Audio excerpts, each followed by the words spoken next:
Kololo ate akedde atya enkyaliro eyo upscale kafo k'abakungu kitundu ky'abakungu eyo ababeerayo tubuulire wakedde watya ate enkyaliro.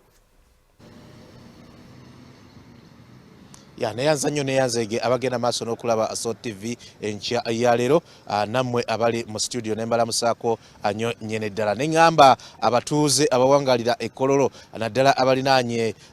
wano ku kisaawe nti bw'oba tewakedde embeera egenda kuzibuwalira nga naawe bw'ogenda maaso n'okulaba nti kaakati sayidi ne sayidi ebifo ebisinga obungi abannaffe aba SFC oba bannaffe abakuuma pulezidenti batandise okulayika nti babi brokinga batandise okulayika nti ababiggala lwakiriwo ekityo kwe kuba nti olunaku olwaleero pulezidenti w'eggwanga Uganda agenda kwogerako ko eri eggwanga mu the state of the nation address gye bujjako eyo katono era embeera yonna kakati eri Kololo ogiraba nti yatandise dda okulayika nti ekyuka gwe wena agenda maaso n'okutulaba saawa zino embeera yeno eriwo saawa zino ku ntambula y'ebidduka mwenna abagala okozesa ekitundu ky'oluguudo kino twagala obategeeza nti musobola okozesa amakubo amalala kubanga gye bujjako awo katono ojja kubanga tosobola kulabika nti wakisesinga ekifo kino kubanga bagenda kubanga amakubo agamu bagagala n'olwekyo mwenna abasula n'abakozesa Kololo bulijjo twagala obategeeza nti gye bujjako eyo katono mubeerenga mukozesa amakubo booli awo bannaffe aba security ge batagenda kulayika nti bablokinga muyinza okukozesa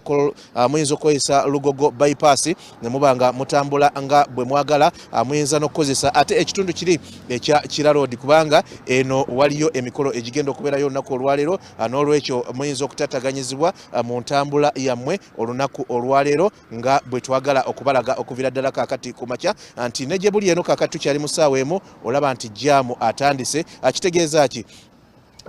nti Kololo lower terrace ne Kololo upper terrace nammwe abava sayidi wali ku bitaala bya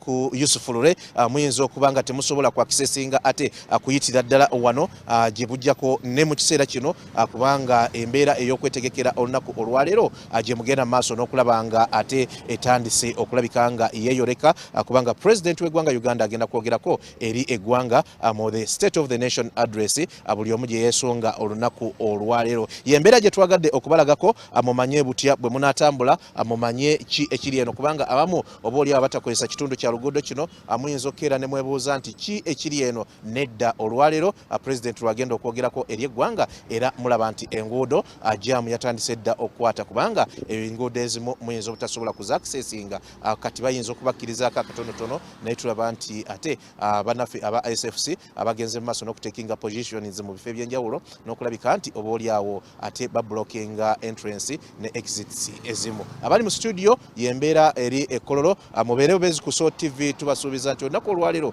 emikolo gyonna nga bwe gigenda okulayika nti gitambula wano Kololo atugenda gibatuusaako butereevu nga tusinziira wano wennyini wetuli olunaku olwaleero gye bujjako ayo katono mujja kubanga ate mugenda maaso n'okwota obuliro okwogera kwa president kwe twesunga okuliyo olunaku olwaleero Muhammad Wamala Fedi Nabwire ne Faruk Sesazi ekiri eno kyekino nammwe abakedde ku programu Omusunsuzi twagadde tubalageko ku mbeera nga bweri wano Kololo wetuli ssaawa zino omuzindaalo kangubaddize mugende maaso n'okuweereza naye nga kyembategeeza nti neeri ku bitaala ebikirira ku Lugogo bypass olaba waliyo ebimotoka ebiteereddwayo ebizibye enguudo ezo ezikirira wansi n'olwekyo kyekyo kyogenda okuba nga osanga gwe wenna ate abakeera okukozesa ekitundu ky'oluguudo kino kaakati